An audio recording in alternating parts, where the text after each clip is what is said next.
guess to introduce yourself, you're Hiro. Yes, Hiro. Hiro. Hiro Lynch. You're the last of the lineage. Yes. What was your dad like? Oh, my dad, he was a little short guy to begin with. He was 5'2". Was born in, can't think of the state right now, but anyway, I'll think of it later on when it comes. But he was a very good guy, very happy and talked to everybody, very nice. And he never swore or got mad at people. He was just very cool fella. And he went to Tahiti. This is going to be a long story. He went to Tahiti in his early, well, let's start this. He came from, his mother and father had 2 children, and he was born in 1908, and his sister was 4 years younger than him. Her name was Eva, and can't think of the place where they were raised up in Indian country. He was raised there, went to school and everything else there. And then his sister also, they were raised, and then she came out to California when she finished high school and got a job here in Long Beach working. And when my father finished his high school, he talked with her and came out to Long Beach too, and to be with her. So he stayed here, and he did all kinds of work. And then he was working, got a job on a sailing ship that traveled the coast of California and all the way down to South America, taking passengers, small ship.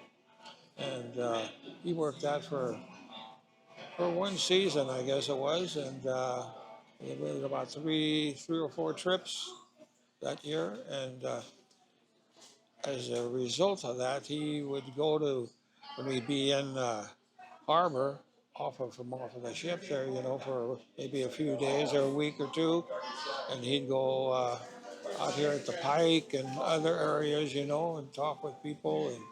And one day he worked, he came to the Pike, and saw one guy putting a tattoo on a lady down on the Pike. So he was curious, so he went in there. It was a one-man shop, and he was talking. He was looking there, and the lady got a little rose on her shoulder, And after she got that put on, she left, and then my dad was still there and looking around, And then the artist asked him, "Can I help you?" My father says, "No, I'm just looking. I'm curious about your artwork here and stuff, the design you just put on that lady." And they started talking, and for quite a while that day.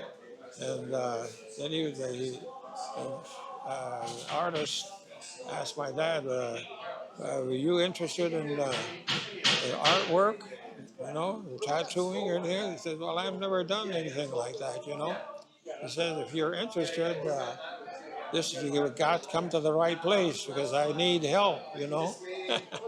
So that's how he got acquainted. And the gentleman was a famous tattoo artist, McKeever. That was the guy he was talking Yes. to? Mac McKeever. Okay. And he had a place down on the Pike for a few years.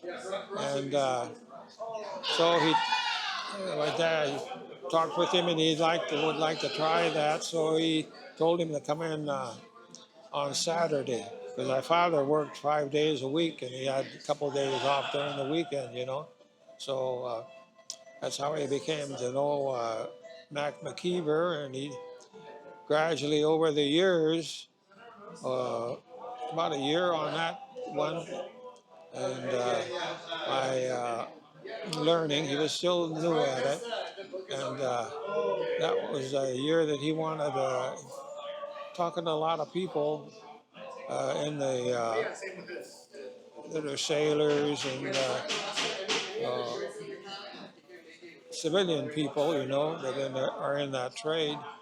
And he said, I said, well, where's a good place to go? And he'd always point, well, have you ever been to Tahiti? He says, no, I've never been there. And a few people, mainly, a few people told him about that. He said, geez, he got really interested. So he told Mac he wanted to go to Tahiti for a while. So he took off and by ship and went to Tahiti. And he really enjoyed it, got crazy about it. So he came back after about a month staying there.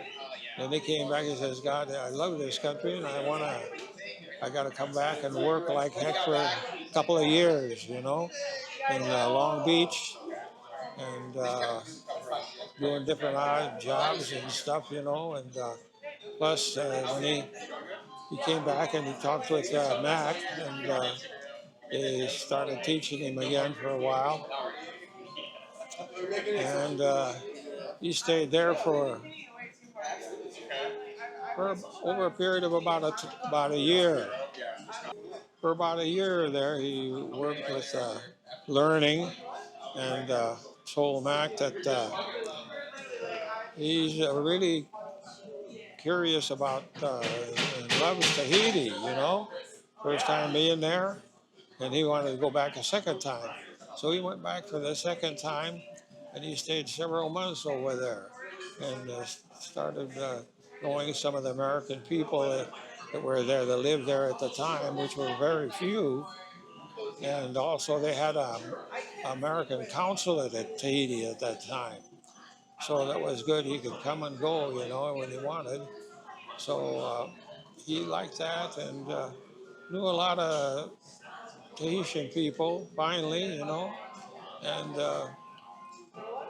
he was going to a nightclub one night, and while he was staying there, and had some fun over there, and he saw one beautiful Tahitian girl, beautiful knockout, and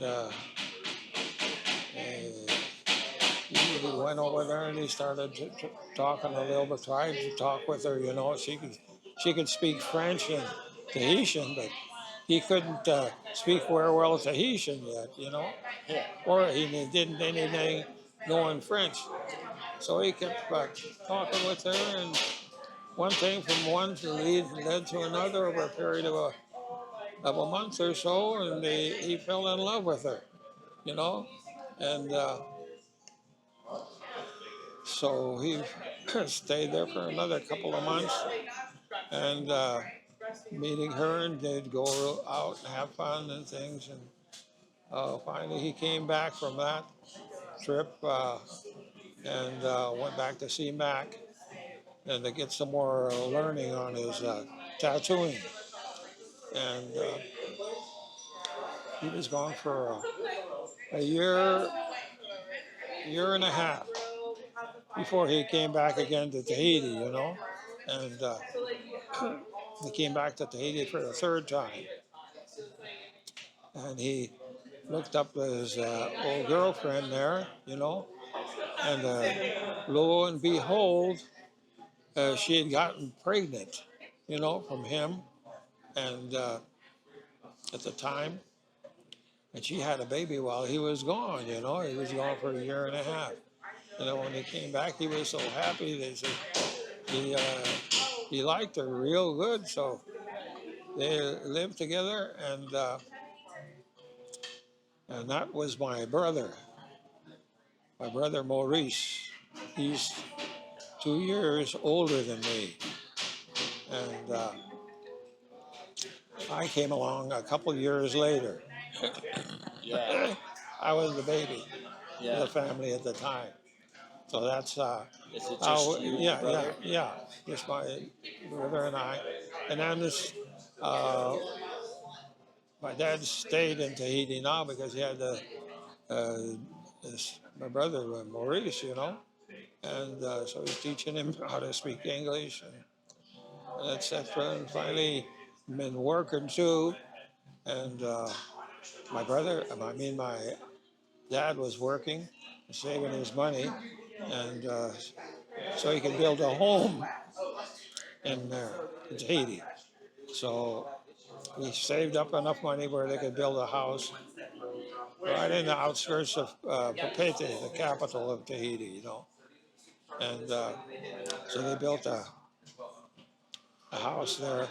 And a couple of years later, after I was born, they had a daughter was born. So we had three of us. And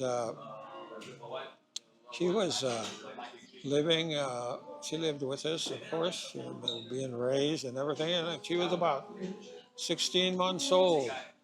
She came down with a very, very bad fever, and she was in bad shape, and they didn't know what to do, so they took her to the hospital, and the doctors there were the French doctors, and they said they looked over her good. They said, "Well, there's nothing they can do. She's going to die." So, so my dad and mother, they got really scared because they had her in the hospital for a couple of days. When they said that, they went out and asked some friends of theirs if they knew of a toa. A toa in Tahitian is a native doctor. They need all natural stuff, medicines. And so they found him, pardon me, they found him, her, I should say, it was a lady doctor. Very few of the toas were women, mostly men, but this one was a very well-known lady, and just can't remember her name at all. But they took my sister to see her, and she looked her over good. She says, "Ah, there's nothing." She said that those crazy French doctors, they don't know what they're talking about. So over a period of a week or so, she went out and sent other people to go out to get certain leaves of this plant and flower from that plant and the bark from another one and this and that, make medicines. And she made those medicines, and it saved my sister.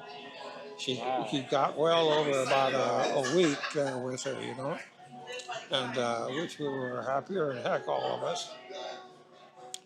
And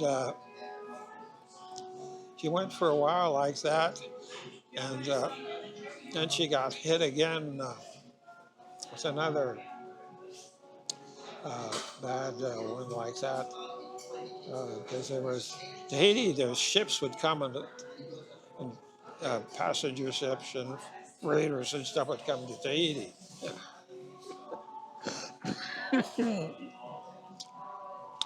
And throughout the year. And this next time she got about a year, about 3 or 4 months later, and very bad. And by that time, that old lady that saved her the first time, she was in her 60s then, and she had passed away. She passed away, and so she wasn't able to care for my sister anymore. And so that's how we lost my sister after a few weeks. And it's a shame, too, because she said she was a beautiful girl. So that just left my brother and I left in the family. So we lived in the little district of Patutua, which is the first district out from Papeete, about a mile and a half from town. My dad built a house there, and we lived there for 1, 2, 3, 4. We lived there for about 7 years, 7 or 8 years. But leading up to it, after being there for about, when I finally became 5 years old, my brother was 7, and that was in 1942. Dad was running low on money, so he said, "Yeah, I'm going to have to leave to go to America for a couple of years to save up the money for it." And so he asked me if I wanted to go. He said, "Well, I was the youngest, so because my brother was going to French school, though being 7, so we finally made his mind that he'd stay with my mother and stay home. My dad and I would come here to the United States. Then we finally did in 1942, right after the war broke out. That broke out when the president said we were attacked by the Japanese.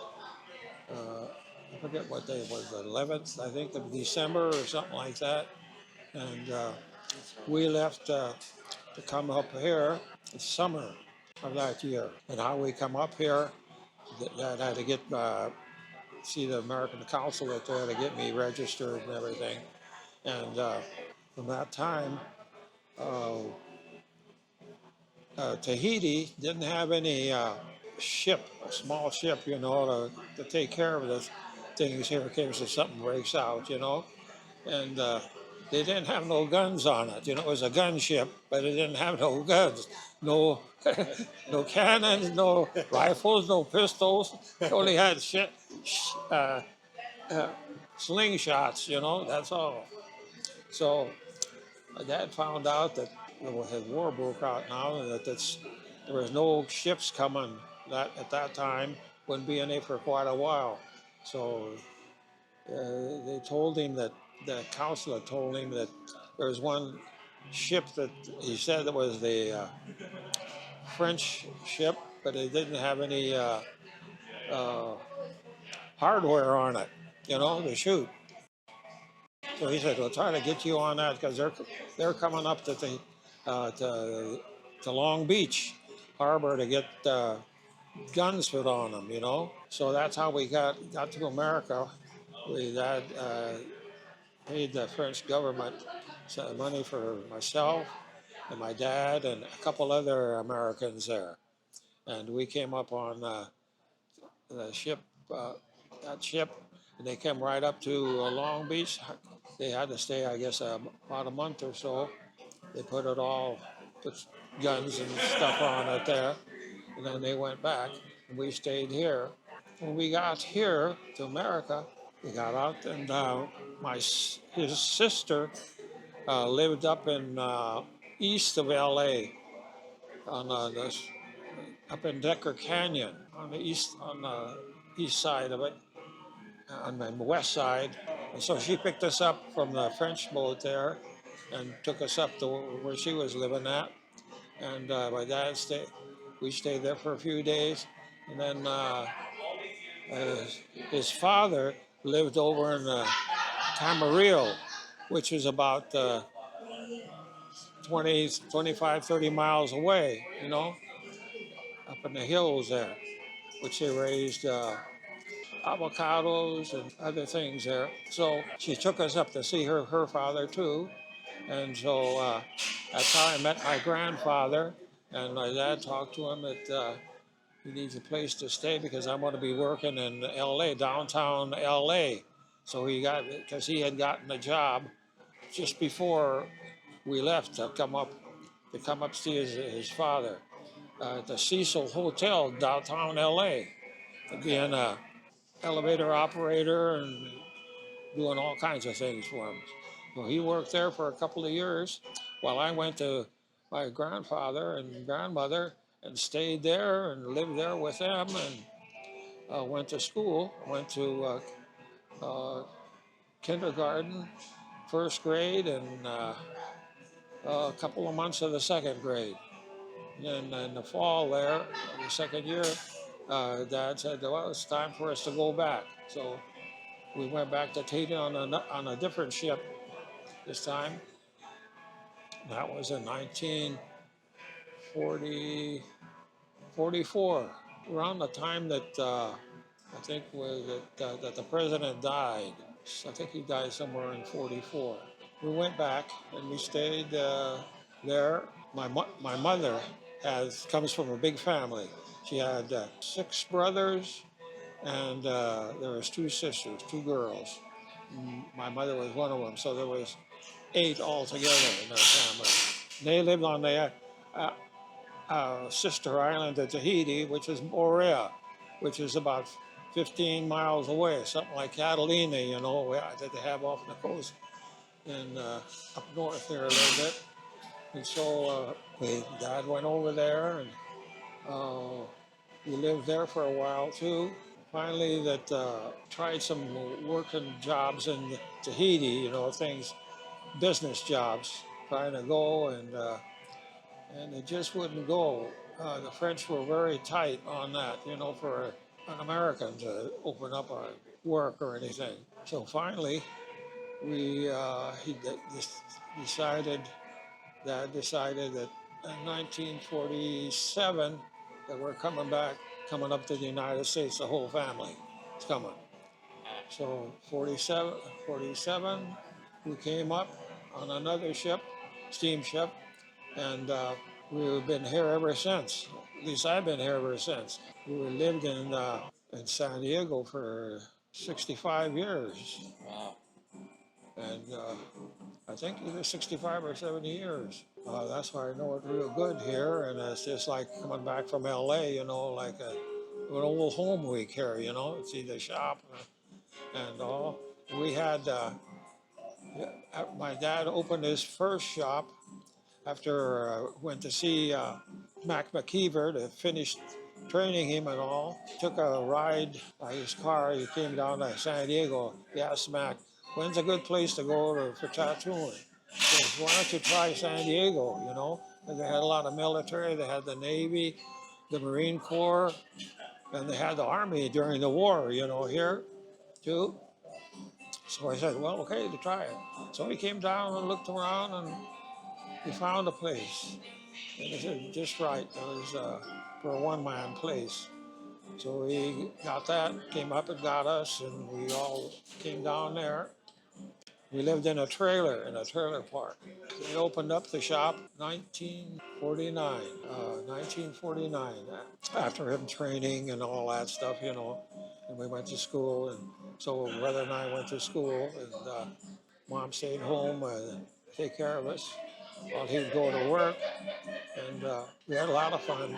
That's the start of Dad started the business here, There are 75 years now, in San Diego, and 7 different locations, Started off at F Street, right over here, a couple blocks from here, F Street, 317 F Street. Lo and behold, right across the street is a burlesque show, Hollywood Burlesque Theater. So it was a perfect place because there were the Navy boots would come out on the weekends. They'd head straight over there, and they'd see us and they'd come over here to talk with us and the Marines and what have you, So we were there for 5 years in that shop while I was going to school and all. And then they moved around the corner on 4th Avenue. That's where the other person that had the tattoos was across the street. And we were there for a couple of years, and we moved down to Arcade down on First Street, or 4th Street, I should say. No, on Broadway, I mean. Went on Broadway. And they were right on the corner of, I think it was First and Broadway. And we were there for 15, close to 20 years there in the arcade itself. And then we moved next door We were there in the arcade a couple of years. And next door of the arcade was a place went out of business, so we took that place and we were there for 15, 16 years there. Then we moved to one, two, three other shops around the area there, and then we came back up here. What caused so many moves? Was it just out of necessity? Is that just kind of how it Yes, happened? yes, yeah, but work was starting to slow down. And when we first got here, shortly after that, the Korean War broke out, and all heck broke out over here. You know, busy, and things were going night and day. You know.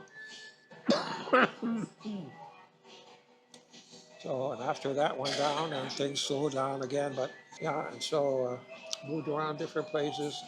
Finally, got the place on Fifth Avenue for uh, about 10 years. Another one just down up the street here, a couple doors up, and then went around the corner on Broadway for a couple of years, and then came back and got this spot here. We've been here ever since. But that's leads up to the 75 years now, you know. And he opened up his first shop in San Diego here, and it was just a couple blocks away from here, you know. So we stayed right in the middle of town area, and which was lucky. And when my dad passed away in 1984, boss went to my brother, Maurice, you know, he was a tattoo artist too. Dad taught him and me, both of us, you know. And so he became the boss man for quite a while, for many years. And then finally, I ended up, when I finally retired, I worked for 45 years, and my brother worked for 50 years for off and on with our shop, and then one up in that town, Marine Town, up the 30 miles away. Can't think of the name of it. I think we were there for about 10 years, you know.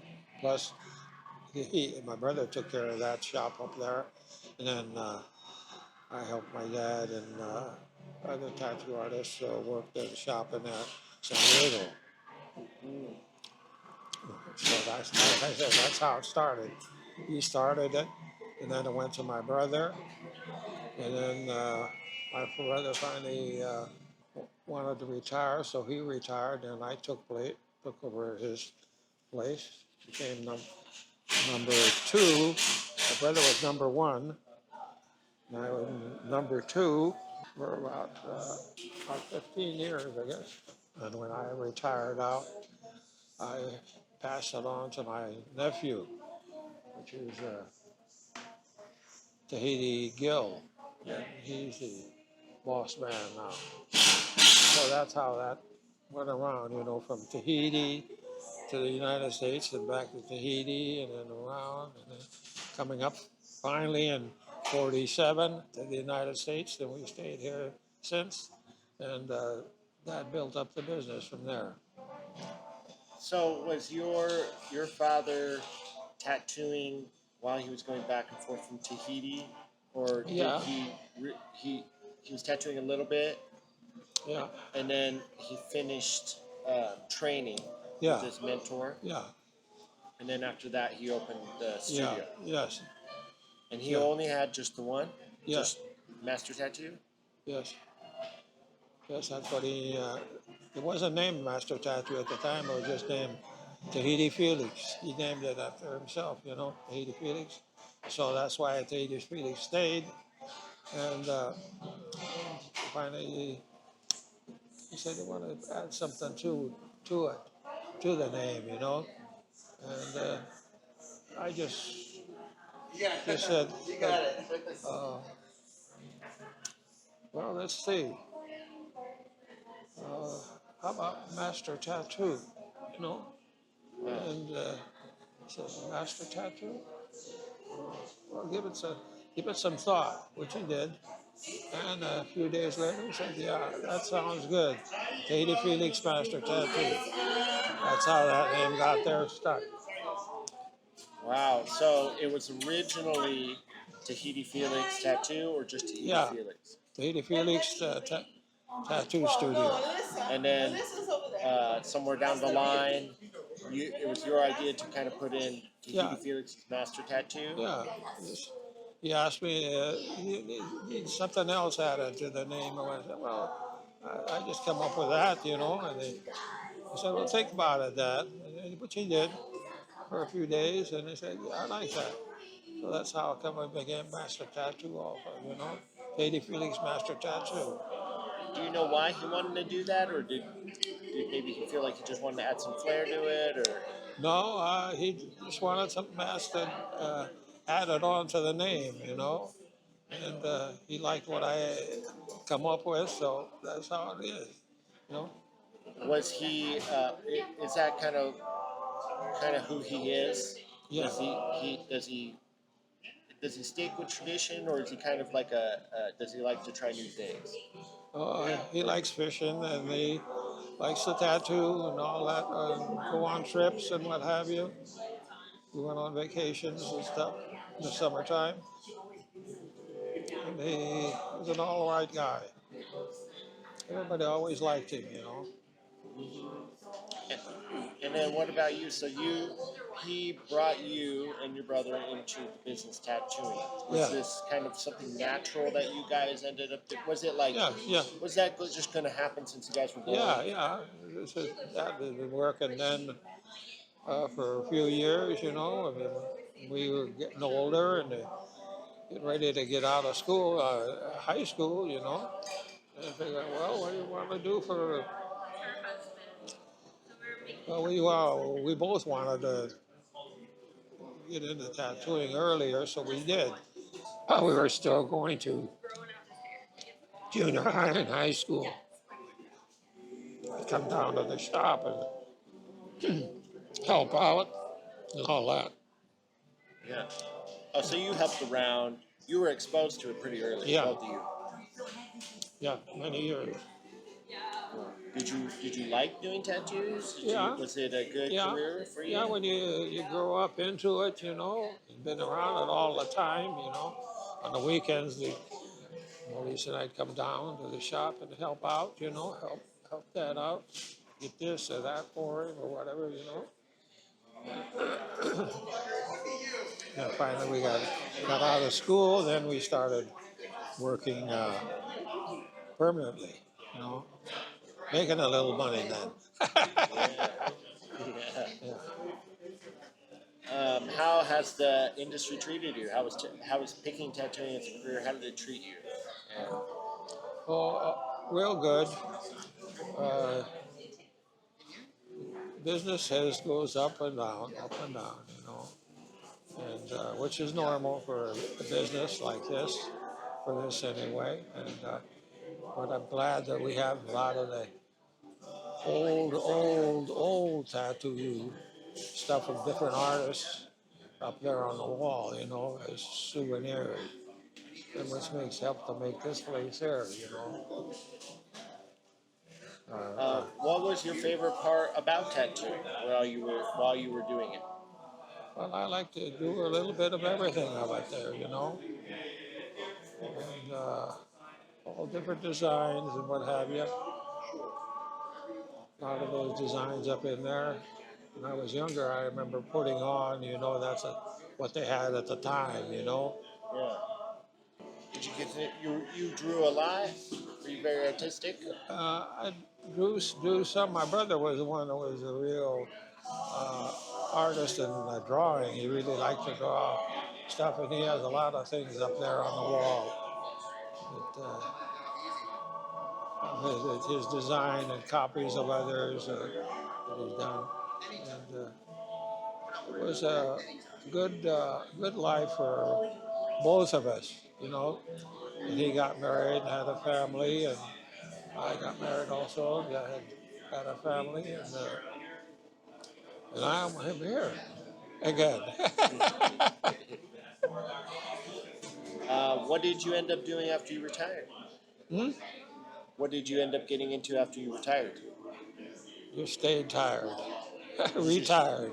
just stay Yeah, retired? yeah, Did you have any hobbies or anything? Did you ever tattoo yeah. again? Or No, no, and I haven't. It's been about going on 20 years, I guess, now since I stopped. Oh, and so I'm gonna stay the same.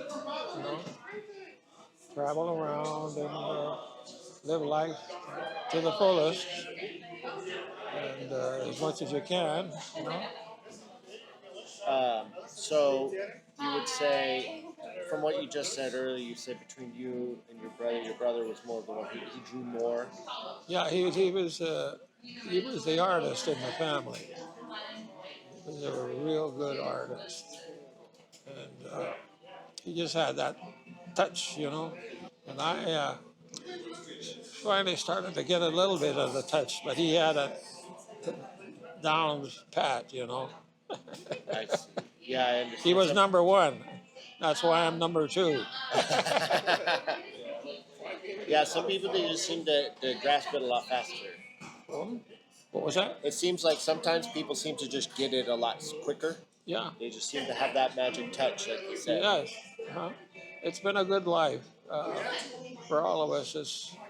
I thank my dad. It raised my brother and I, and plus helped a lot of other people in the business, tattooing here and what have you, in different shops, of course. And it's been good. Been a good life. What kind of uh, what kind of impression would you like to leave on the legacy of the tattoo industry? Uh, the tattoo industry was What kind of impression would you feel like you would like to make, or how would you like to be remembered?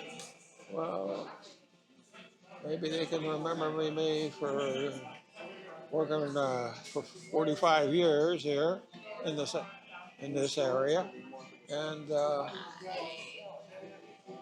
be nice to other people, other artists and things like that. Because at the time when my father started, it was a more or less a closed society. Back in those days, you wanted a tattoo, you go talk to that. I wouldn't talk to you. And so it finally opened up. And well, in the last 50 years now or so, it's opened up to everybody can tattoo now. They want to. Yeah, that's. I wanted to ask about that. How has things changed over time? Because you've seen a long history of Yeah, tattooing. yeah, it's changed. Just better machines, uh, better colors, among things, and people getting more and more people in the business. Whether they want to make a permanent life out of it or not, that remains to be seen to me.